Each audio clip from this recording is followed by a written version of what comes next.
ஐந்தாம் அதிகாரம். இவைகளுக்கு பின்பு யூதருடைய பண்டிகை ஒன்று வந்தது. அப்பொழுது இயேசு எருசலேமுக்கு போனார். எபிரேய பாஷையிலே பெதஸ்தா என்னப்பட்ட ஒரு குளம் எருசலேமில் ஆட்டு வாசலின் அருகே இருந்தது. அதற்கு 5 மண்டபங்கள் உண்டு. அவைகளிலே குருடர், சப்பானிகள், சூம்பின உறுப்புடையவர்கள் முதலான வியாதிக்காரர் அநேகர் படுத்திருந்து தண்ணீர் எப்பொழுது கலங்கும் என்று காத்துக் கொண்டிருப்பார்கள். ஏனெனில் சில சமயங்களிலே தேவதூதன் ஒருவன் அந்த குளத்தில் இறங்கி தண்ணீரை கலக்குவான். தண்ணீர் கலங்கின பின்பு யார் முந்தி அதில் இறங்குவானோ அவன் எப்பேற்பட்ட வியாதிஸ்தனாயிருந்தாலும் சொஸ்தமாவான். 38 வருஷம் வியாதி கொண்டிருந்த ஒரு மனுஷன் அங்கே இருந்தான். படுத்திருந்த அவனை இயேசு கண்டு, அவன் வெகுகாலமாய் வியாதியஸ்தன் என்று அறிந்து அவனை நோக்கி, சொஸ்தமாக வேண்டும் என்று விரும்புகிறாயா என்று கேட்டார். அதற்கு வியாதியஸ்தன், ஆண்டவரே, தண்ணீர் கலக்கப்படும் போது என்னை குளத்தில் கொண்டு போய் விடுகிறதற்கு ஒருவரும் இல்லை. நான் போகிறதற்குள்ளே வேறொருவன் எனக்கு முந்தி இறங்கி விடுகிறான் என்றான். இயேசு அவனை நோக்கி, எழுந்திரு, உன் படுக்கையை எடுத்துக்கொண்டு நட என்றார். உடனே அந்த மனுஷன் சொஸ்தமாகி தன் படுக்கையை எடுத்துக்கொண்டு நடந்து போனான்.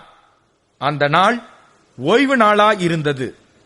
ஆதலால் யூதர்கள் குணமாக்கப்பட்டவனை நோக்கி, இது ஓய்வு நாளாயிருக்கிறதே, படுக்கையை எடுத்துக்கொண்டு போகிறது உனக்கு நியாயமல்ல என்றார்கள்.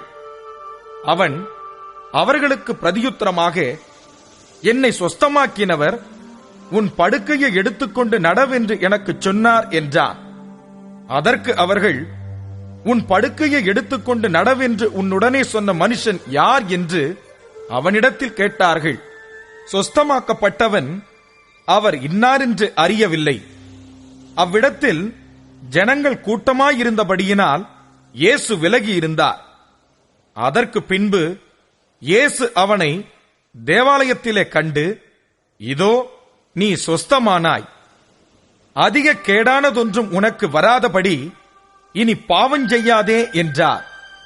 அந்த மனுஷன் போய் தன்னை சொஸ்தமாக்கினவர் இயேசு என்று யூதர்களுக்கு அறிவித்தான். இயேசு இவைகளை ஓய்வு நாளில் செய்தபடியால் யூதர்கள் அவரை துன்பப்படுத்தி அவரை கொலை செய்ய வகை தேடினார்கள். இயேசு அவர்களை நோக்கி, என் பிதா இதுவரைக்கும் கிரியை செய்து வருகிறார், நானும் கிரியை செய்து வருகிறேன் என்றார். அவர் ஓய்வு நாள் கட்டளையை மீறினதும் அல்லாமல் தேவனை தம்முடைய சொந்த பிதா என்றும் சொல்லி தம்மை தேவனுக்கு சமமாக்கினபடியினாலே யூதர்கள் அவரை கொலை செய்யும்படி அதிகமாய் வகை தேடினார்கள். அப்பொழுது இயேசு அவர்களை நோக்கி, மெய்யாகவே மெய்யாகவே நான் உங்களுக்கு சொல்லுகிறேன், பிதாவானவர் செய்ய குமாரன் காண்கிறதெதுவோ அதையே அன்றி வேறொன்றையும் தாமாய் செய்ய மாட்டார். அவர் எவைகளைச் செய்கிறாரோ அவைகளை குமாரனும் அந்தப்படியே செய்கிறார். பிதாவானவர் குமாரனிடத்தில் அன்பாயிருந்து தாம் செய்கிறவைகளையெல்லாம் அவருக்கு காண்பிக்கிறார். நீங்கள் ஆச்சரியப்படத்தக்கதாக இவைகளை பார்க்கிலும் பெரிதான கிரியைகளையும் அவருக்கு காண்பிப்பார்.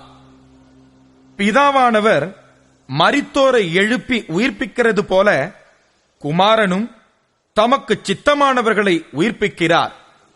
அன்றியும் பிதாவை கனம் பண்ணுகிறது போல எல்லாரும் குமாரனையும் கனம் பண்ணும் படிக்கு பிதாவானவர் தாமே ஒருவருக்கும் நியாயம் தீர்ப்பு செய்யாமல் நியாய தீர்ப்பு செய்யும் அதிகாரம் முழுவதையும் குமாரனுக்கு ஒப்புக் கொடுத்திருக்கிறார்.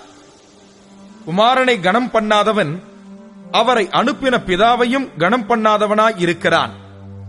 என் வசனத்தை கேட்டு என்னை அனுப்பினவரை விசுவாசிக்கிறவனுக்கு நித்திய ஜீவன் உண்டு. அவன் ஆக்கினை தீர்ப்புக்குட்படாமல் மரணத்தை விட்டு நீங்கி ஜீவனுக்குட்பட்டிருக்கிறான் என்று மெய்யாகவே மெய்யாகவே உங்களுக்கு சொல்லுகிறேன்.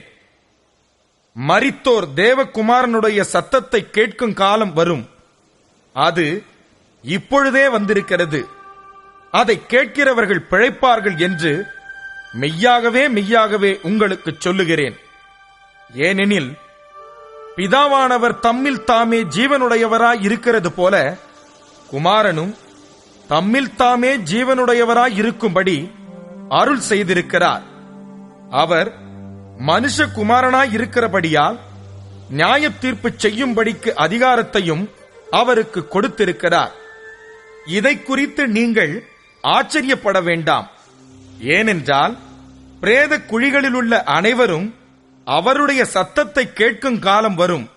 அப்பொழுது நன்மை செய்தவர்கள் ஜீவனை அடையும்படி எழுந்திருக்கிறவர்களாகவும் தீமை செய்தவர்கள் ஆக்கினையை அடையும்படி எழுந்திருக்கிறவர்களாகவும் புறப்படுவார்கள்.